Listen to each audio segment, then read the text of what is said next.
You're listening to Soap Dirt, the latest in television entertainment news.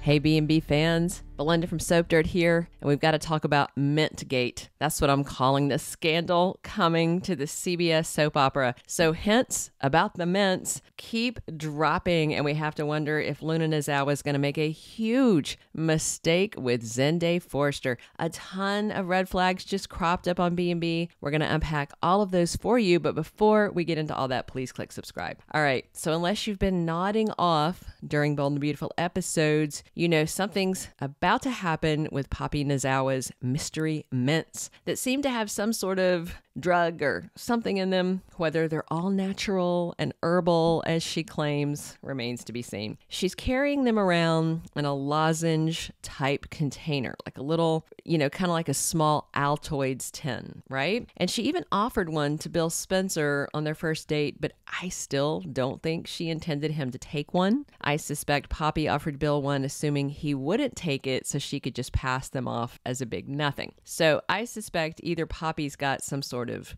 drug habit, or she's sick and those are painkillers, or some anxiety condition and they're like Xanax, whether it's herbal or not. We will soon know because Luna has the mints on her and she's at the big party RJ Forrester's throwing, which is really a surprise wedding ceremony for Donna Logan. And hey, side note, do you recognize the dress that Eric designed for Donna for the party/wedding? Actress Jennifer Gareis wore that dress to this year's Daytime Emmys. We also saw Heather Tom, who plays Katie Logan, in a dress that was designed on Bold and the Beautiful. I believe it was one from, I think it might have been his last big party. It was either that or the fashion challenge, but I'm thinking his last big party. Just kind of a fun little side note. All right, back to these warning signs. For the past couple of weeks, Luna has said 4 or 5 times that she needed a breath mint when she was getting close to RJ Forrester. We even saw her pop 1 or 2, and that was when she woke up in bed with him the next morning after they made love. It's the first time I can recall a soap opera showed morning breath as a real thing. So we get it. Bold has beaten us over the head with it. Luna's got a thing for breath mints and some sort of paranoia about having stank mouth. And when she was changing into her party outfit at the office on the Wednesday episode, Poppy's 10 of whatever those things are, Poppy mints, got under Luna's stuff, and then she picked him up and walked out with him. Spoilers for this week say that after Bill asks Poppy if Luna's his daughter, she goes looking for her mints, obviously because she's stressed out. That to me indicates they are some sort of mood modifier, a mellow pill, like maybe sort of very strong herbal Xanax or real Xanax. Who knows? And Poppy goes into a panic. And it's not just Bill's question, it's the fact that she mislaid the mints. Meanwhile, over at the Forrester mansion, we have Luna looking all cute in her dress, and of course, Zende Forrester's macking on her, complimenting her, and low-key irritating RJ Forrester with his blatant flirtation with his girlfriend. Luna seems to be okay with the compliments, but I suspect Zende won't stop there. So Luna having the mints in her possession and being a constant mint chomper are the first 2 signs that we need to watch for, right? And then Poppy's panic when she sees they're lost is another huge sign. And the 4th sign is something they showed us on the Wednesday episode that we've not seen since before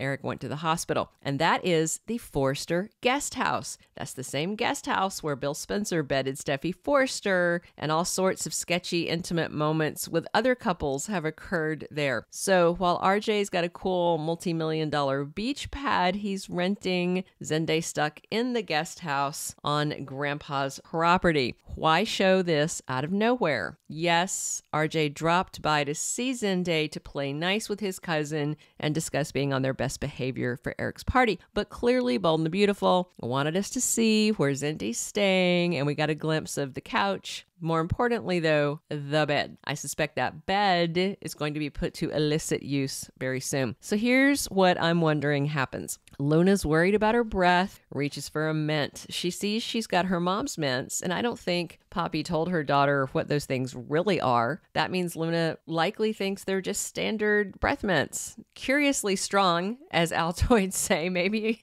strong in a way she had not counted on. And she pops 1, maybe 2, heck, maybe even 3 or 4 if she's feeling the halitosis coming on as the party goes on. So I suspect Luna basically roofies herself with her mom's mystery meds. And then Zende, of course, is continuing to flirt with her, and Luna's all loosey-goosey, kind of flirting back with no idea what she's doing. I also kind of think, they showed us Zende's sleeping area because he's going to wind up there with Luna, either on the sofa doing some deeds or in the bed. What's really sketch about all this is Luna just gave RJ her virginity. She said she wanted to wait until she was in love. That's what she did. But hot on the heels of giving her V card to RJ, the young man she loves, is she about to climb in bed with his cousin with no idea she's really doing it? I don't think Zende would do anything intimate with her. I don't even think he'd kiss her if he suspected she was not capable of giving consent. Yes, he tried to kiss her the other day, but they were talking. Nobody had been drinking. She was obviously coherent. So I suspect these pills will make her kind of giggly and loose, but not incoherent or catatonic. Zende likely will just think Luna's finally warming up to his charms because of his flirting and,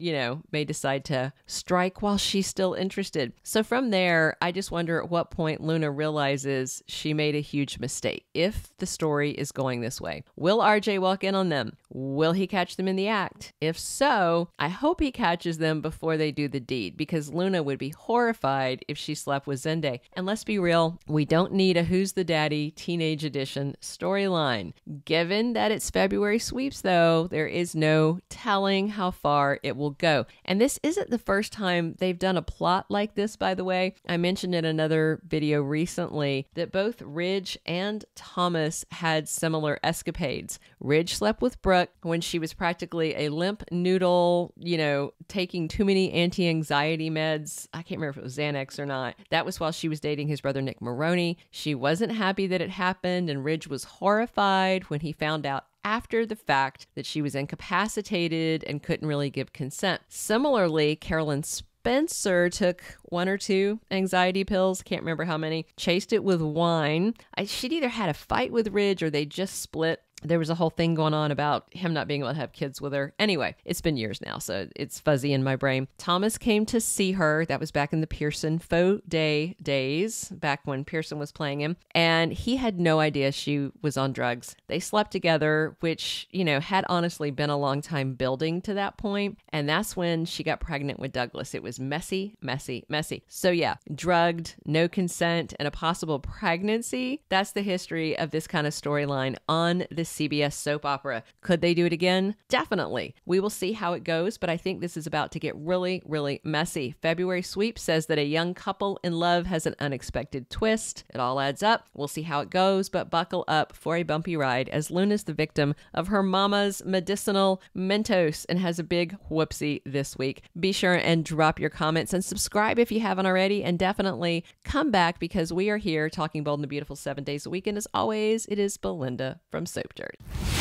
Thank you for being a loyal listener. Follow us wherever you get your podcast, because you don't want to miss the next episode. Soap Dirt is on all the major podcast platforms, including Apple Podcast, Spotify, iHeartRadio, and more.